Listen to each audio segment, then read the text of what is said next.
Thank you all for joining us today for our forum with the candidates for the Public Service Commission. We have all Republican candidates, Damon Baton, who's serving as the interim commissioner at this point, Dr. Craig Green, and former State Representative Lennar Whitney. These are the candidates for the October 14th election to replace former Commissioner Scott Angell. We're going to hear from each of the candidates, have them each give a brief introduction, and then we'll take questions. We ask that only members of the press club and the working media ask questions, and just try to keep it in mind that this is a forum, and so try to ask questions that generally everyone can answer. So with that, I guess we can go ahead and get started with Interim Commissioner Baton. Thank you for having us here today. I really appreciate the opportunity to speak about the Public Service Commission and my qualifications as a Public Service Commission candidate. Again, my name is Damon Baton. I'm born and raised in Houma, Louisiana. I was a state representative from 2001 to 2012. On there, I served in the Ways and Means Committee, Criminal Justice, and ended up being Vice Chair of Criminal Justice. I also served on DWI Task Force, as well as the Governor's Advisory Commission for Coastal Restoration. My educational background is in 1982. I graduated from Vanderbilt Catholic High School in Houma. 1986, I had a Bachelor of Science degree from Nicholls State University. After that, I went on as a grad student to LSU, where I taught a biology lab and worked in a genetics lab. And then I went on and taught in a junior high school for a year, and then went back to Nicholls as a grad student and taught remedial math, and then decided to go to law school. I graduated in 1992 from Southern University Law School, where I've been practicing for the last 25 years as having my own firm. Besides that, I also have other businesses in real estate, oil and gas, and trucking. So I think I've been interim Public Service Commissioner now for 4 months. I think I have the most qualifications and best suited to continue this job as your Public Service Commissioner, to maintain the lowest utility rates in the country like we have right now. Thank you. Thank you for having me today. My name is Craig Green, Dr. Green. I'm from Maringouin, Louisiana. It's about 30 minutes from here, a very small town. I grew up there. I went to high school in New Roads, and from there I went to LSU. I was on a football team during the Curly Hallman era. Hopefully we don't get too much closer to that this year. And from there, I went on to LSU Medical School. After that, I did my orthopedic surgery residency in Texas, Texas A&M Health Science Center in Temple, Texas. From there, I went on to the University of Washington in Seattle at Harborview Medical Center and did a trauma fellowship. Came on back here in 2006 and began work at the Baton Rouge Orthopedic Clinic. I've been there ever since. I'm in my 12th year of practice there. Also got board certified in sports medicine, and I continue to practice that. I have picked up my MBA from Yale, and I have a wife, 4 children. We're in the process of adoption as well. And I believe passionately in citizen democracy, and I'm running for the Public Service Commission because I think normal people ought to be in government. And I'm not a politician, but I think that normal people ought to represent in this wonderful country we have based in democracy. So I look forward to earning your vote and being your next Public Service Commissioner. Thank you. Great, thank you very much, Lennar Whitney. I'm the Republican National Committeewoman for the state of Louisiana, serving my second term, recently elected. I'm a former state representative from District 53. I served on the Ways and Means Committee and also on the Labor and Industrial Relations Committee. I have the honor of being known as one of, if not the most conservative elected official in the state of Louisiana in living memory.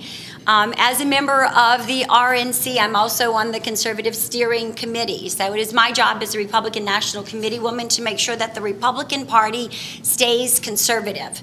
So my 2 candidates, we're all running as Republicans. I just have to make sure that when you say you are a committed conservative Republican, that you can back that with some conservative policy, and that you weren't just recently qualified as a Republican or changed your party association to run as a Republican in this race. So 5 days before qualifying for event does not really make you a committed conservative Republican.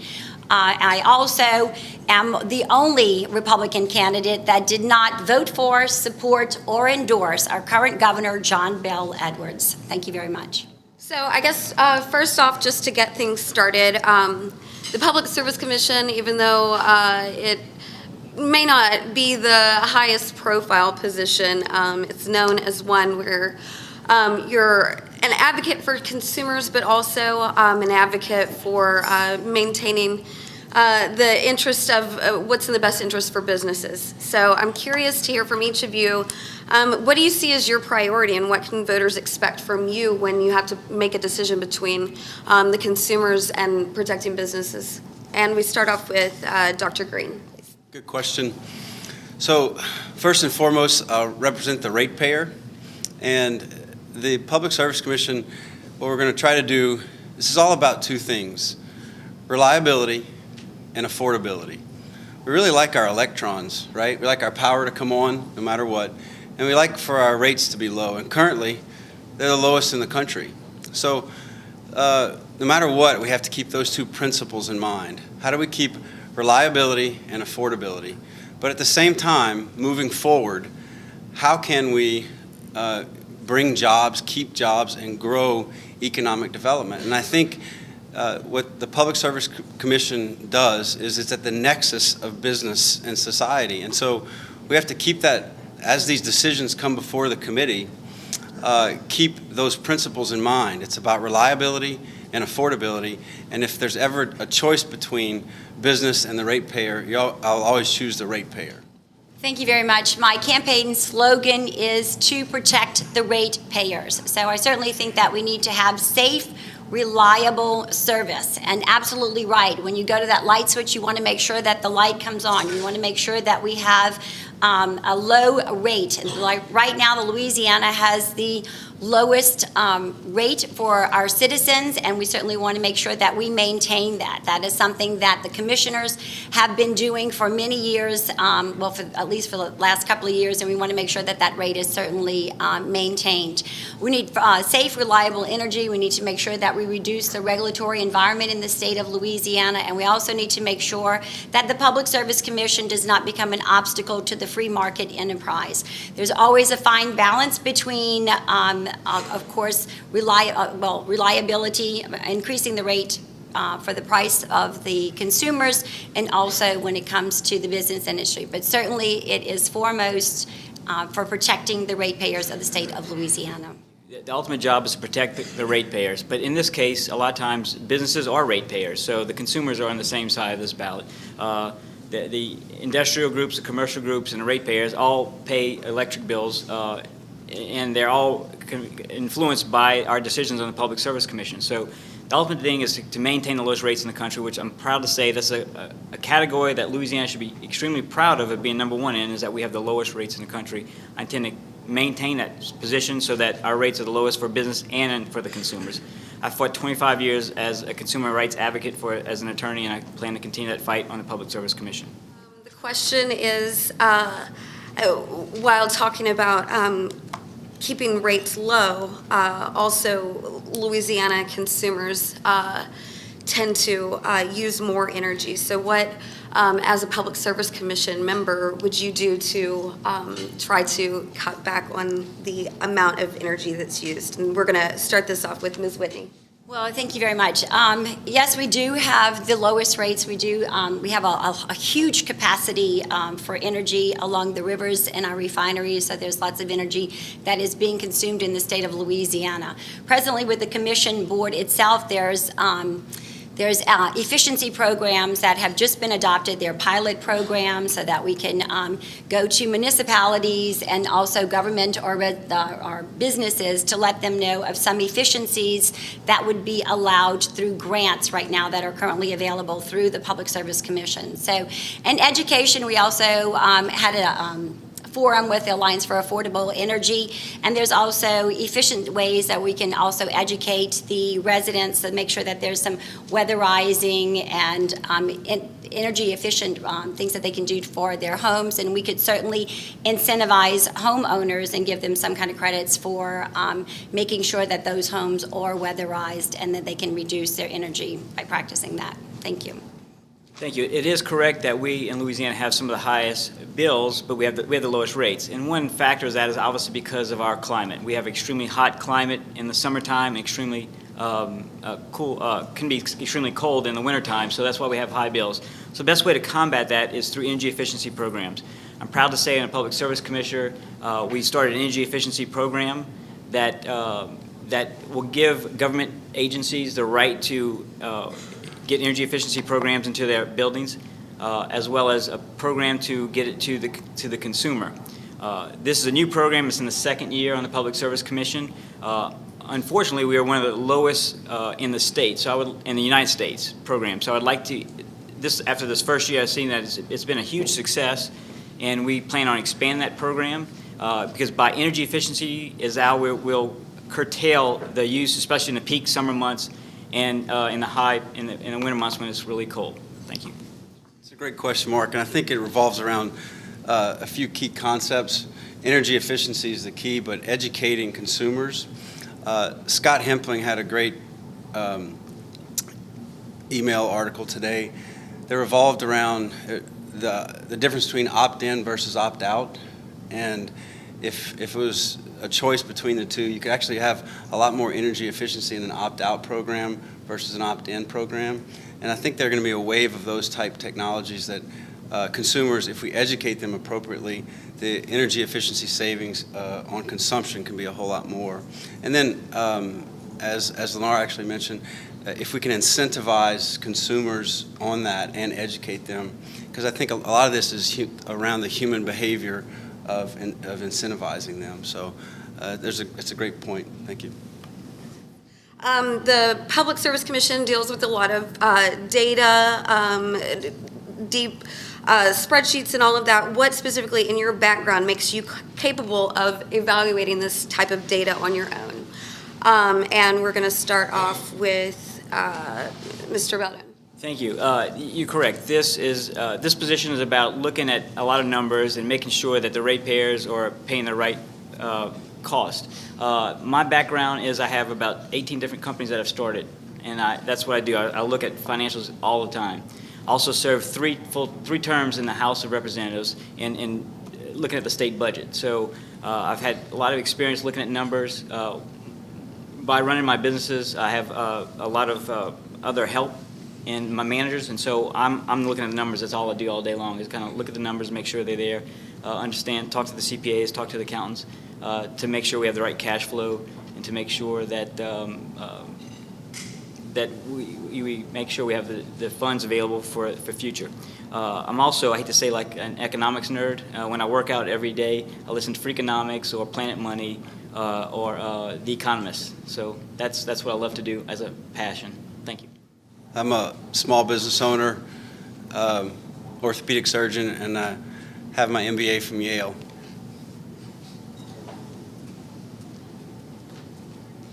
Thank you. And Ms. Whitney? Good. Thank you very much. Small business owner. I have a business degree from Nichols. And also as a state representative, I served on the Ways and Means Committee. And on that committee, we deal with taxes, we deal with credits, we deal with revenues, we deal with state in-bondedness, the retirement of bonds. So there was a lot of issues that we dealt with on the state budget, also with capital outlay. So everything, HB1 came to us as a member of the Ways and Means Committee before it went on to the Appropriations Committee. So I have experience for the last 4 years in working on the Ways and Means Committee and the state budget, the $26 billion, now maybe $28 billion state budget. So, and also the commission has a proficient staff. It has its administrative judges. It has administrative lawyers that also help with information that comes across for the commissioners. All right, so the question is about the relationship between the Public Service Commission and the legislature.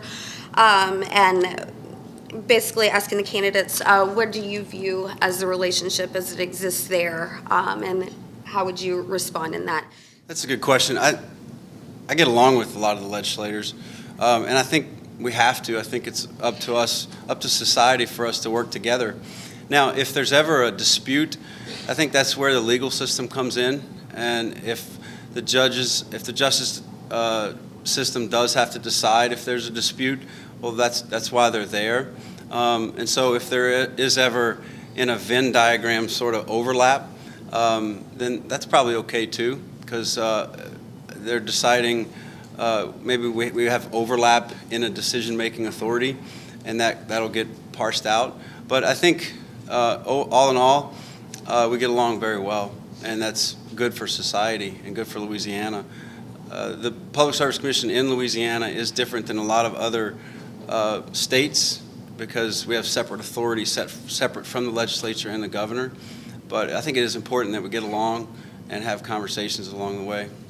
Well, as a former state representative, certainly there was never any issue that came up before us concerning the Public Service Commission. However, as the Public Service Commission has, their funds have been swept. So we understand that for balancing budgets, that when these fees are collected, there are certain entities that collect fees. The Public Service Commission says that in the collection of these fees, as long as they can collect it and maintain and retain these fees, they have enough to run the commission.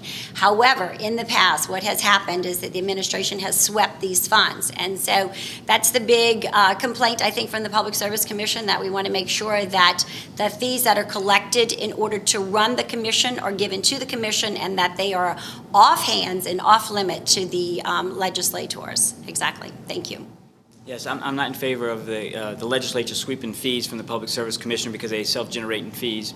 Also, there's a recent I guess, movement by the legislature to try to regulate waste hauling. That's clearly defined by the Louisiana Constitution, that is within the parameters of the Public Service Commission. On the Public Service Commissioner, I'm only one of two attorneys on the Public Service Commission currently. I authorize our staff to file suit against the legislature and the governor to make sure that our constitutional rights of the Public Service Commission are not infringed. I think we'll be successful in that realm.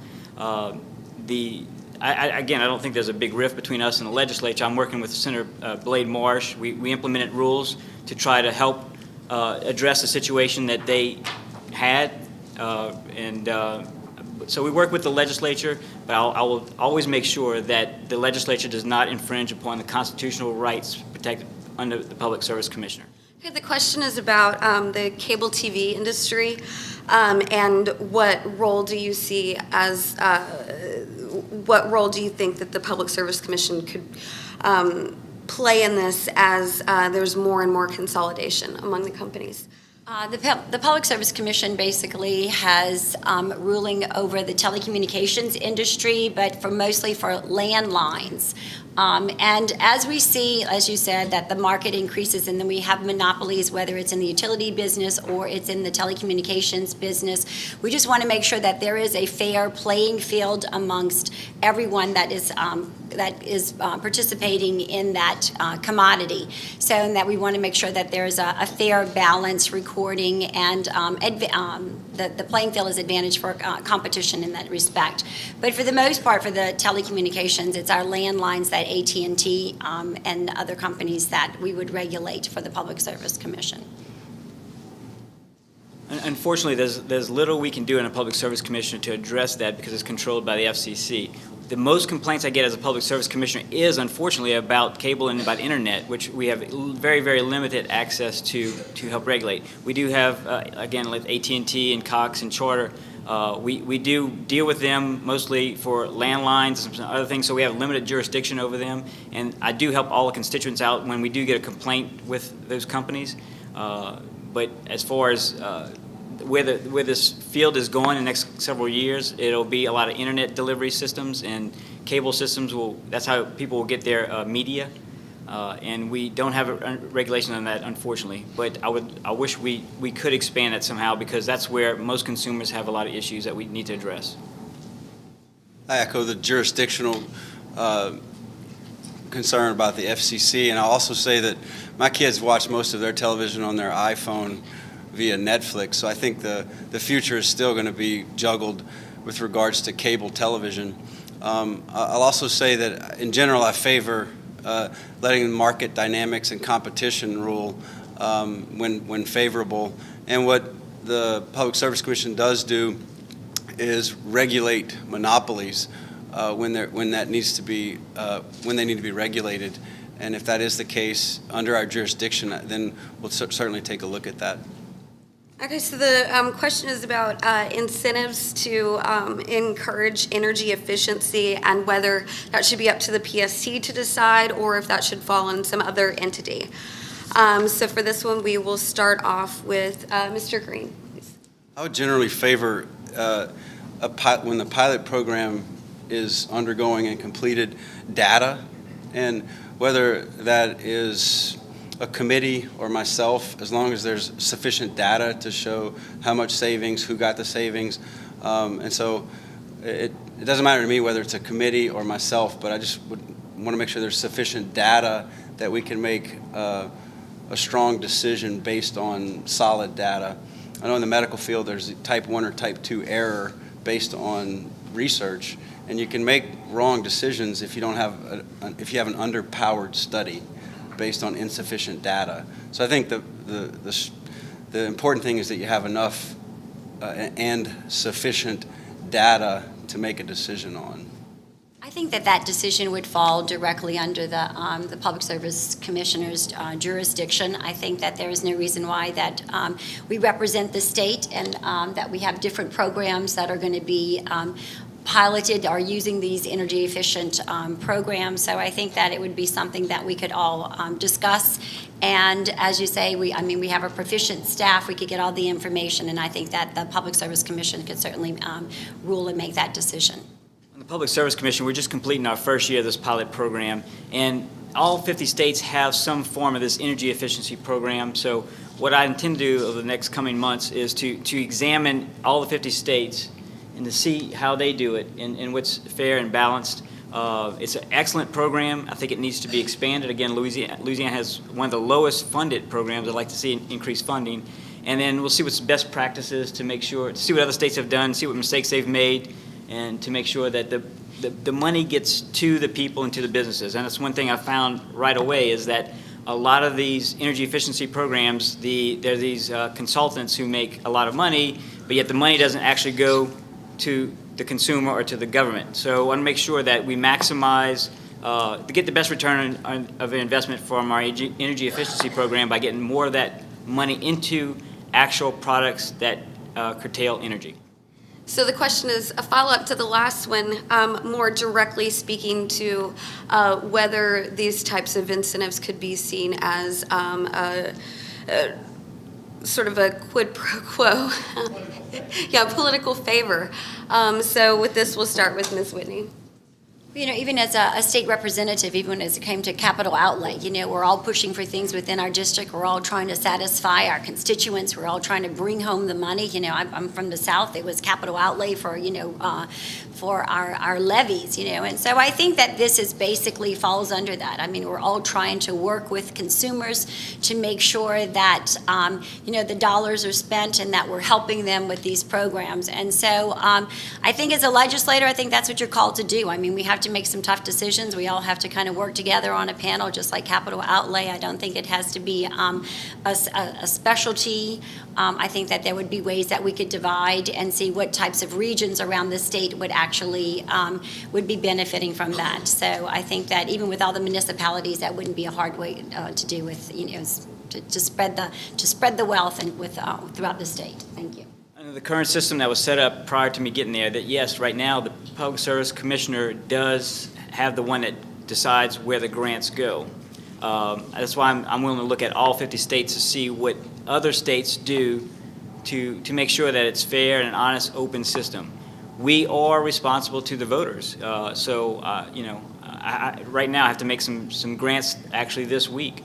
About the parameters were already given to me, so and the application was already submitted. But we make sure that we have parameters submitted where it's fair, and we in my mind, we get the best return on investment with the energy efficiency dollars we see. But I'm extremely open to looking at other possible ways to disperse these grants. Thank you. And Mr. Green? In a break from Louisiana political favors, I do not think they should go as political favors. Thank you. All right, this question is, candidates have been talking a lot about conservative principles, but what does that actually mean in relation to this specific job? So with this, we're going to start with Ms. Whitney. There you go. Thank you very much. I am probably the most conservative on this panel as far as a Republican goes. Yes, and I think as a former state representative, I think it's good for you to know that I am a conservative, that when I ran for a state representative, I mean that I am committed to voting against all taxes. On the Ways and Means Committee, I voted against taxes, and just as I fought for the taxpayers for the state of Louisiana, I'm going to fight for the ratepayers. So I think that conservative principle, reducing the size of government, I think all that translates exactly into the Public Service Commissioner's job, because you want efficiencies. You want to make sure that there's responsibilities. You want to make sure that there's open process, and you want to make sure that there's transparency. And all those are principles that have come from the Public Service Commission and also from conservatives. Conservatives don't talk about means testing for utility bills, like one of my candidates, one of the my opponents is on this, and they certainly don't switch from being a Democrat all their life to 5 days before running for a position become a Republican. That to me is not a conservative. I'm glad somebody asked that question. I'm proud to say that I'm conservative. Let me tell you my definition of conservative is. It's not using one-time revenues to pay reoccurring expenses. It's not accepting Medicaid money when we should have accepted the Medicaid money. That's not conservative. We could have drawn $348 billion. When Ms. Whitney was in the legislature and the general administration, they refused that money. I am pro-life. I'm pro-life before birth and after birth. Those monies could have been used to save lives. I was not a fan of the general administration and his using smoke and mirrors to hide the budget. I'm glad now we have an administration that's addressing the problems. That's conservative to me, addressing your needs, seeing what your expenses are and making sure you pay for your expenses. That's conservative.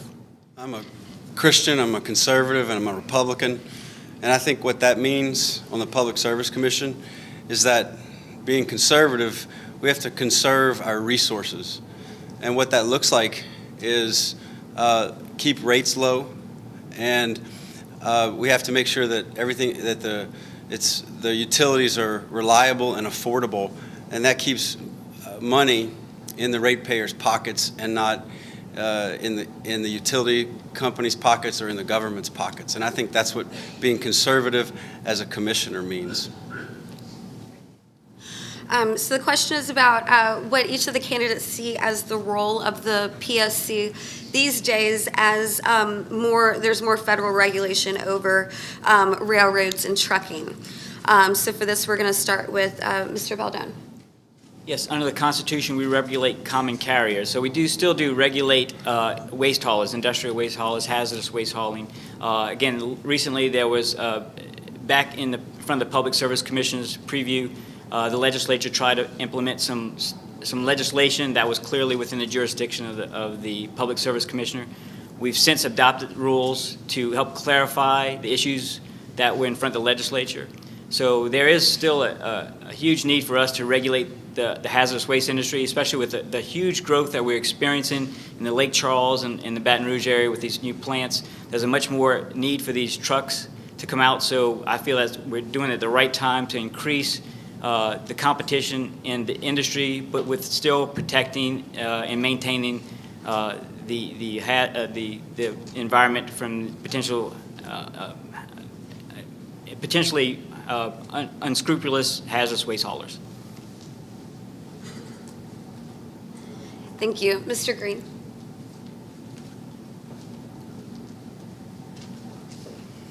I think in the early 1900s, the Public Service Commission was the Railroad Commission, and now railroad is not even under the jurisdiction of the Public Service Commission, but waste hauling is.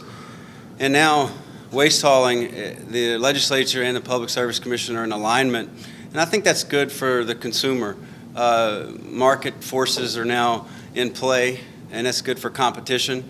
and yet maintaining safety. And so I think it's a good environment right now, and that's good because it's going to be good for everybody, because you're going to see lower cost of transporting waste, but equal and higher safety regulations. And I think it's up to us to maintain that environment, and we'll continue to do so moving forward.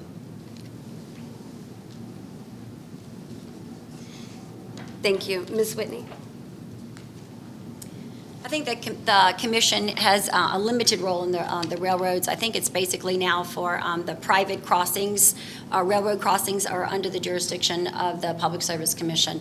And then as far as trucking, we want to make sure that we issue licenses, and that the need for demand for any new companies are being met, or the services that are provided, the consumers are we have enough capacity to handle that demand. So, and I do think that it's fair competition. I think that, we need to make sure that we have a fair playing field within our trucks. And then, of course, like we said, they come for us for licensing, and then we want to make sure that the consumer demand is being met by the amount of licensed trucks that we have for waste hauling. Thank you. Okay, I think we're going to give each of the candidates one last chance to just make their case for this important race. So we'll start with Mr. Green. My dad once told me, you may remember him, his name was Senator Tom Green. There's no limit to the amount of good a man can do if he doesn't care who gets the credit. I think there are complex issues before our state and upcoming before the Public Service Commission. And my goal as your commissioner will be to gather as much evidence as possible and say a little prayer for wisdom and make a decision, knowing I'm not going to please everyone, but make a decision about what's best for Louisiana and for our state and for our children, for when we're not even here anymore. Because you know what I'm really tired of? I'm tired of celebrating the fact that we beat Mississippi for not being 50th in so many categories. Because I just think we can do so much better. And, we don't have to shoot for number one. Let's just start for breaking into the 30s. And how can we get a little bit better every year?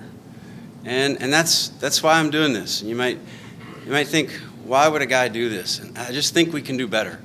And that's why I'm here, because I believe we can. I know we can. And if you're in our district, if you're in my district, or if you're reading this or watching this, I'd like to ask for your vote and for your prayers. And I think we live in the greatest country in the world, and I absolutely love Louisiana, and that's why I'm running for the Public Service Commission. Thank you for your time today.